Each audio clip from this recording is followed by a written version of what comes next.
Israeli Minister Benny Gantz announced his resignation from Prime Minister Benjamin Netanyahu's emergency government. He did that in the last couple of hours. Gantz saying that he's leaving his post with a heavy heart.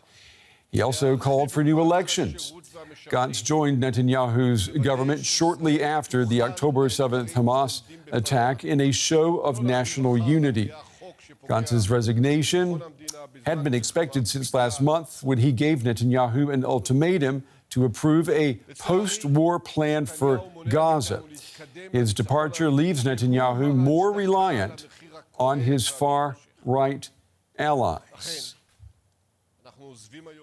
All right, let's take this now to my colleague, Tanya Kramer. She's following this story for us from Jerusalem.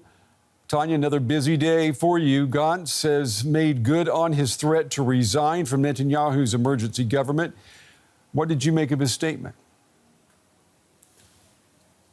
Well, I mean, as you said, it was somehow expected. He gave this ultimatum like about 3 weeks ago when he said certain conditions need to be met by Prime Minister Benjamin Netanyahu for him to stay in this emergency government. Now, Benny Gantz is the leader of the centrist party National Unity. He entered this emergency government as part of the smaller war cabinet together with his colleague, number 2 on the list, Gadi Eisenkot, both of them, former IDF officials. Benny Gantz was a former defense minister, and they made, these important decisions for the past 8 months. But he said he wanted to see, a credible plan to get the hostages back from Gaza.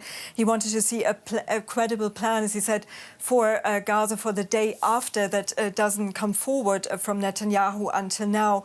And also he wants to see one of the 6 conditions he put, that the residents in the north of Israel that have been displaced after October 7th because of the crossfire between Hezbollah and Israel in the north, that they get a certain date until when they could be coming back home. But Netanyahu has not responded to that, and the Minister Benny Gantz has said tonight, they shouldn't be, Israelis deserves more than empty promises, and there should be a call for new elections and for a unity government. So what does this mean moving forward for Benjamin Netanyahu's government now? Well, this move doesn't really topple his government. Benjamin Netanyahu has really a solid government still in the Knesset. He has 64 seats.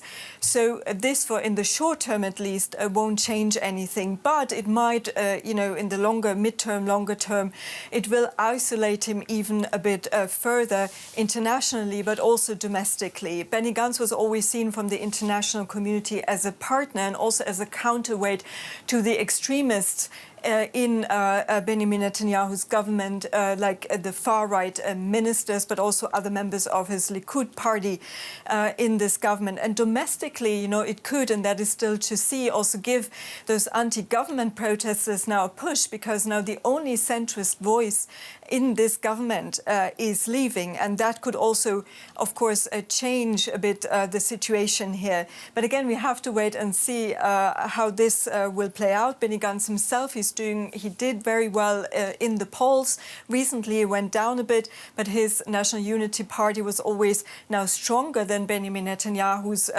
Likud party. So, of course, going for elections is also something that he would be vying at. But at the moment, he just clearly says this country needs a different path forward.